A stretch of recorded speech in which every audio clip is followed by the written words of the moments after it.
we go. Okay, so yeah, so first of all, so this is the title of the workshop, or let's call it presentation, is 5 things every business owner must do to win at marketing. And this really comes about because I'm very interested in marketing and the various tools that have become available to people generally, but I don't see a lot of small business people using them or applying them or leveraging all these sort of digital tools that are currently available. And unless you are a big company or big corporation, you can afford to hire specialists in the field in marketing, or you can hire and outsource it to an agency.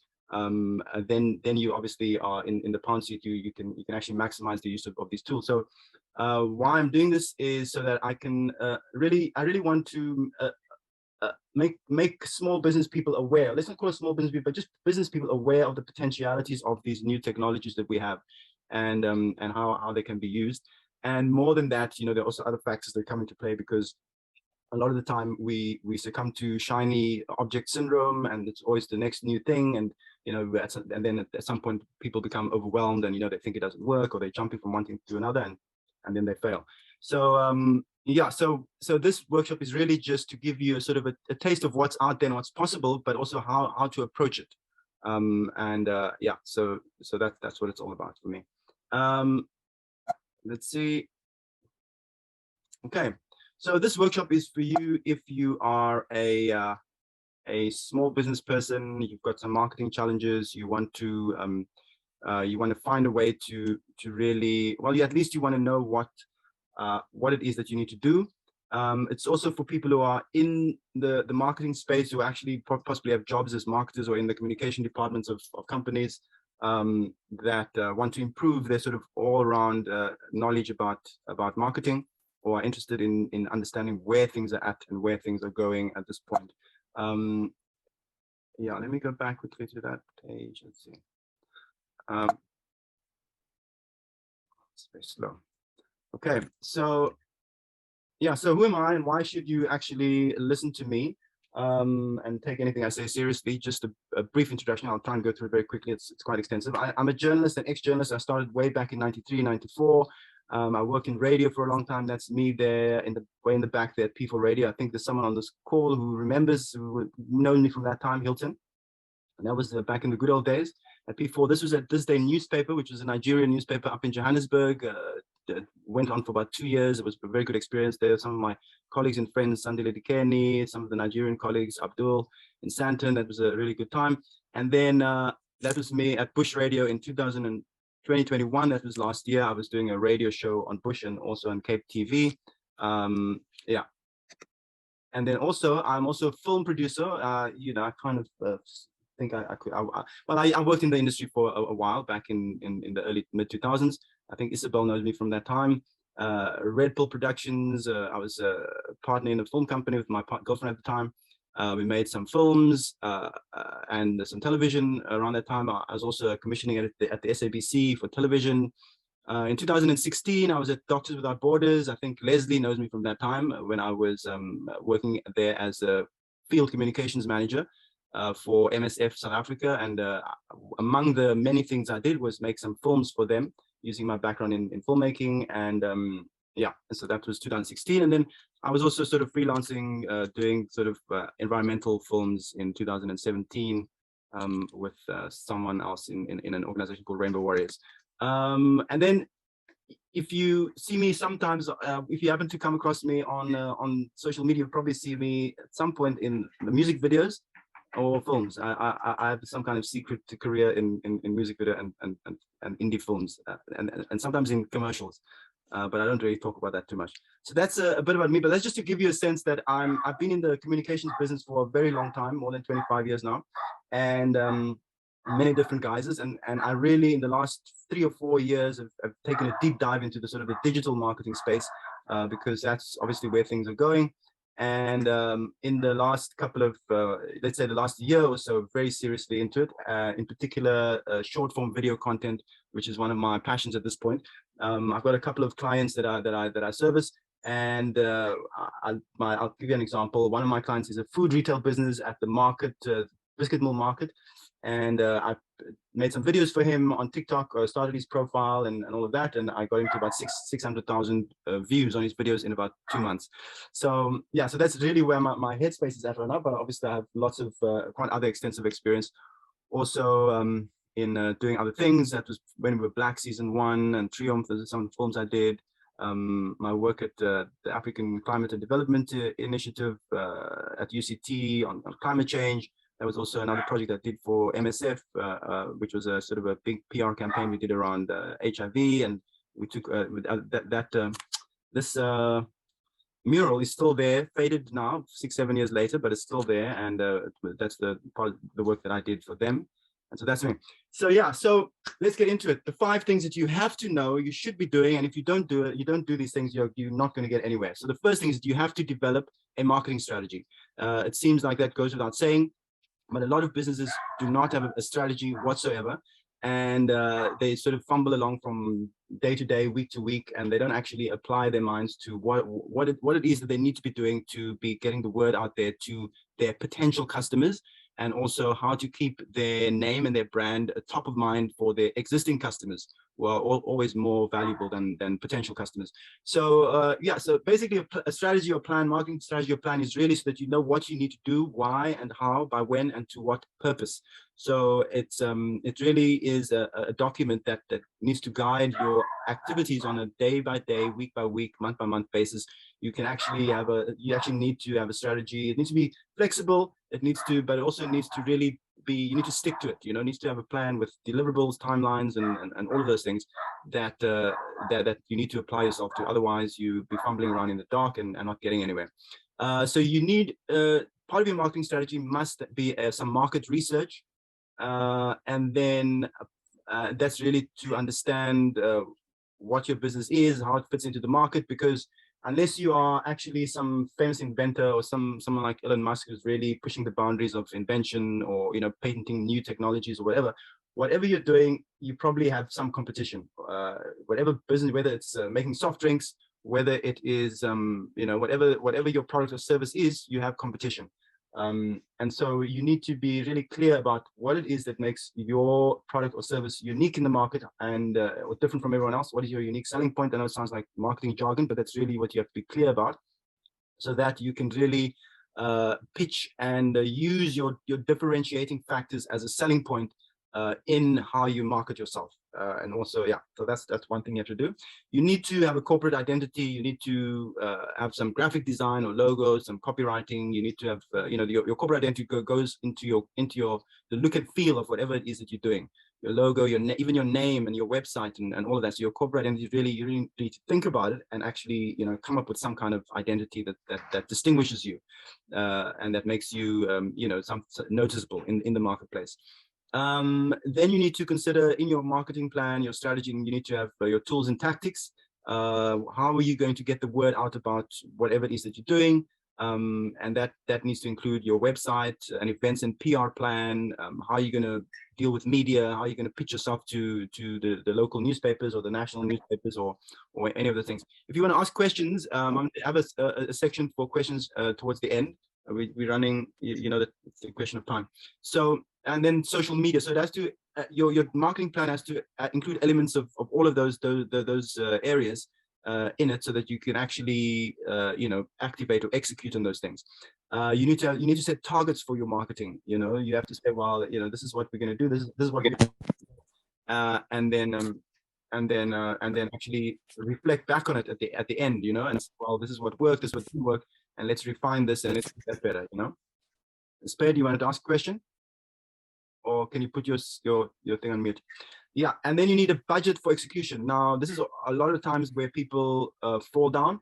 If you are a small business, you probably don't have the budget. You're just trying to focus on your work and actually doing the work that requires to do your business. So you probably don't have a budget for executing on this.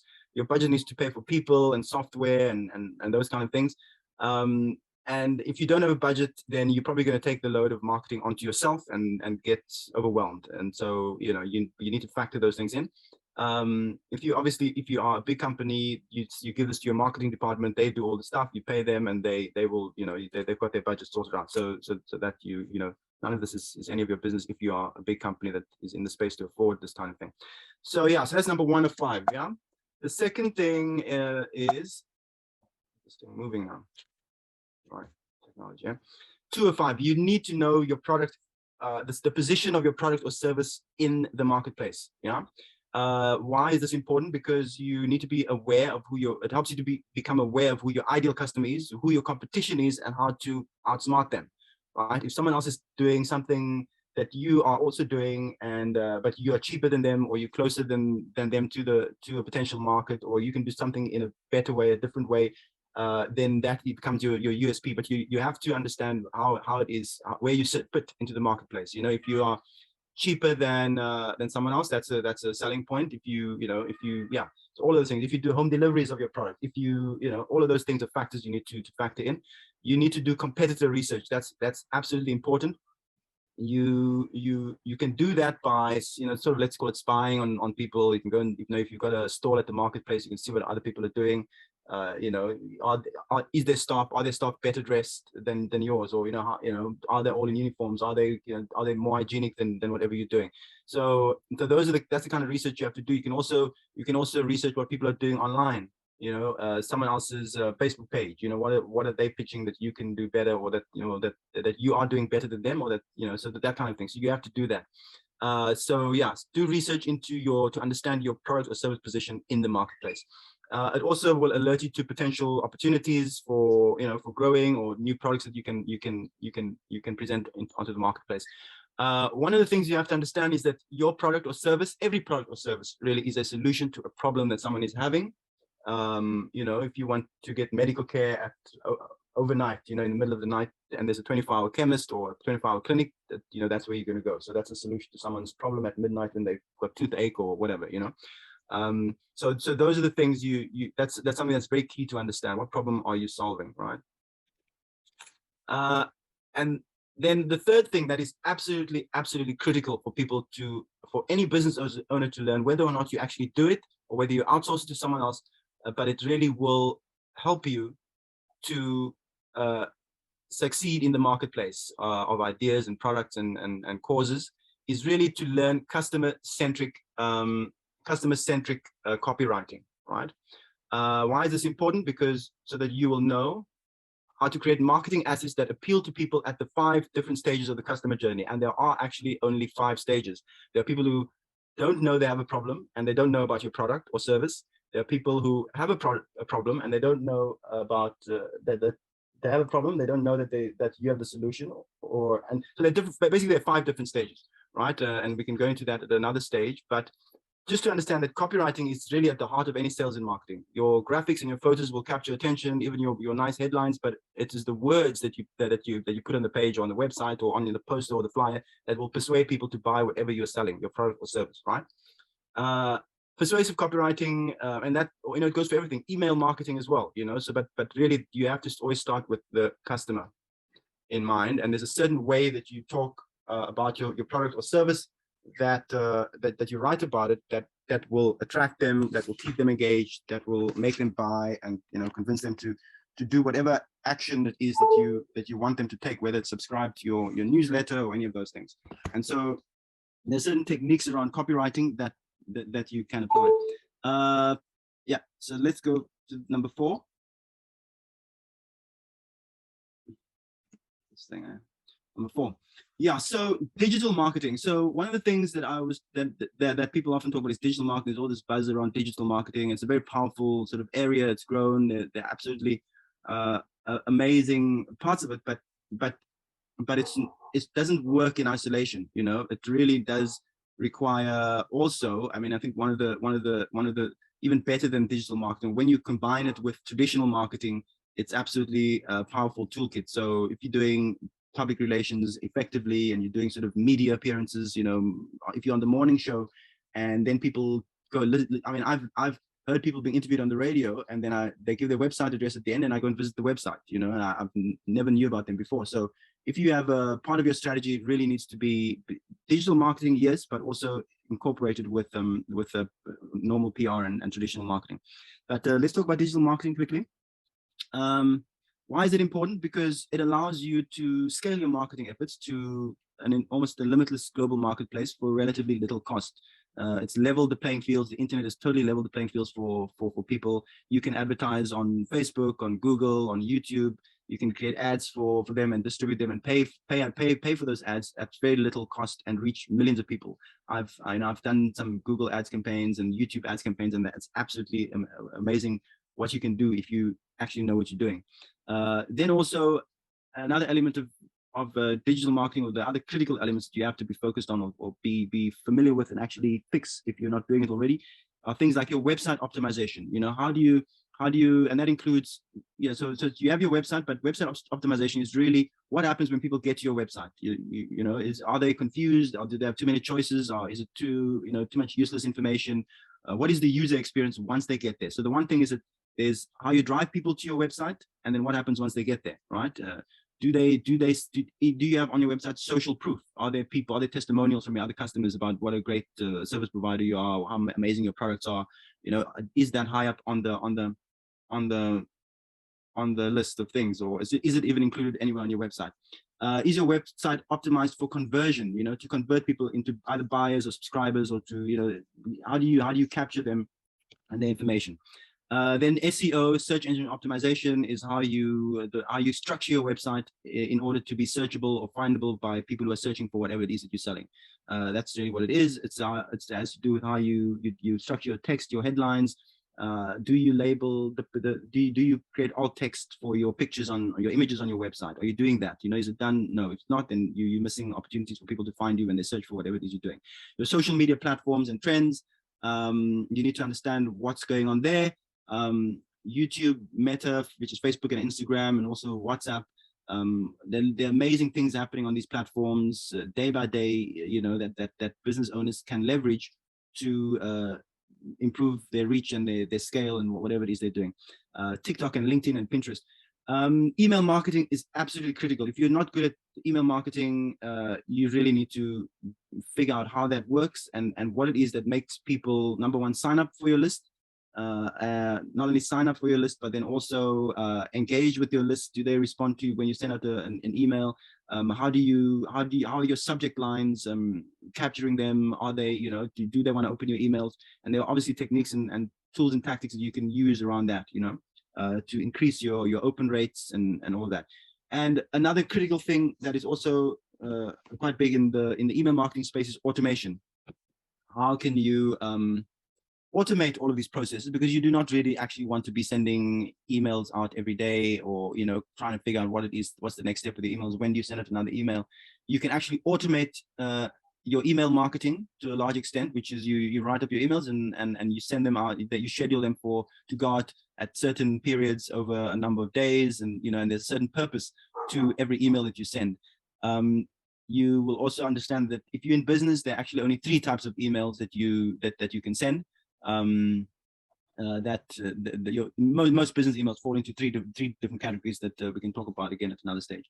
Okay, guys, there's 7 minutes left. If the 40 minutes if it runs out, if we don't get to the next stage, and I'm going to ask you to re-sign up onto the list, onto the link, because that also helps. That works actually. You can re-sign up, and then I'll wait for you again. Yeah. What's next now? Okay. Then number 5, the last one, the 5th thing that you have to really do and work on is your mindset. It's an abstract thing. Sometimes people say it's quite, people feel it's esoteric, but it's not really. You have to have a growth mindset so that you can wake up every day inspired about where your business is at, where it could possibly go, if you follow some of the principles that I've spoken about. In this age where everything is available, everything is possible, you can reach millions of people at the drop of a hat in a second. It's and if you're not taking advantage of these opportunities and these technologies, then you only really have yourself to blame, or your mindset is something that's in the way, because 10, 15 years ago, what were we doing? Sending faxes and what are we doing on the the public telephone. You know, we couldn't 20 years ago, we couldn't reach people the way we can now. And now it's all in the palm of our hands. And if you don't see that we live in an amazing time to be able to do this, then I don't know, I can't help you from there. So we've got 5 minutes left, guys. I'm gonna try and finish in the next 5 minutes. So basically, this workshop, this presentation is not a magic bullet. It's just to make you aware of what's out there, what's possible, or at least what you need to be doing as a business owner, as someone who's pushing a cause, you know, whatever it is you're doing, product or service provider, this is how you need to be thinking. These key areas is what you have to be acting on to succeed. So I get a lot of people who approach me and say, you know, Ryan, you know, you've got all this experience. Can you help me out? Can you do this? Can you, you know, blah, blah, blah, and everything. I said, well, I could possibly, but number one, it's going to take a lot of time, and often they don't have the budget to pay me. You know, I've worked with friends for free, done copywriting for like really little cost, and in the end, no, you know, when they ask me again, I have to turn them down, and they think I'm being an asshole because, you know, I said, well, I mean, this is my work, this is what I do. And so what I'm trying to do is find a middle ground to where I like to help people. It's one of the things I like doing, and I like to see my people succeed at what they're doing. But I need to also get paid. Yeah. So what I've come up with, guys, and this is my offer to everyone who's on the group, is a simple thing that you can look at and you can decide for yourself. So it's basically this, right? This is what it is. It's a 12-week marketing mastermind, right? And it's basically over 12 weeks, once a week, we'll do a Zoom workshop. Every topic that will be one workshop. And it's going to be on topics such as marketing strategy, direct response copywriting, graphic design, lead generation, public relations, event management, website optimization. The workshop is obviously not going to be 45 minutes. It could be like up to an hour, hour and a half. But it will be a deep dive into one particular topic for that time. And by the end of every workshop, you will have a very good sense of what it is, what works, what doesn't work, how you can automate things so that you don't sit and actually have to do a lot of these things. You know, we'll talk about podcasting, which is a huge field, and how to, you know, get yourself booked on podcasts so that you have free advertising for your business. Artificial intelligence, there's so many tools right now that can actually write copy for you. So we can do a deep dive into that, you know. And then there's freelancer marketplaces. At some point, you'll be able to hire people to do your graphics, you know, and how to do that, how to find the right people. So all of those things I can cover over 12 weeks in a one hour workshop to 1.5 hours. In the workshop, we will cover the basic principles of each topic, and then we'll look at the latest tools and trends, and I'll share them with you. And there'll be documents, there'll be resource sheets, and work plans, and all of those things that I can provide for you. How much is this going to cost you? Okay, these are the other extras on the thing. We'll have a 20-minute discovery call to understand exactly where your business is at, where it could go. Access to a private Facebook group where we'll post all these videos, and people can share their challenges, their victories, and you can get help or advice from me or any of the other members. And also a private WhatsApp group where you can ask me any question, and I will advise you via voice note and share it in the group. How much is this going to cost you? That's how much it's going to cost. 2,500. That's 12 weeks. For 2,500 Rand once of upfront payment, or 997 per month for 3 months prepaid. Or, and if this sounds appealing to you in any way, 500 Rand per month prepaid if you sign up by the 25th of October. So that's basically my offer to anyone on the group. You can think about it.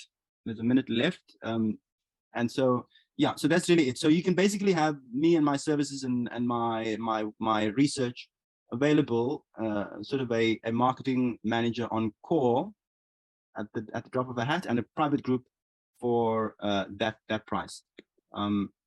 As I said, and it will also include those things: Facebook group, discovery call, WhatsApp group, and that's it. So we can re-sign up to the presentation, and then you can ask questions. Is everyone aware of that? You can ask me any questions, but that's really the basic offer.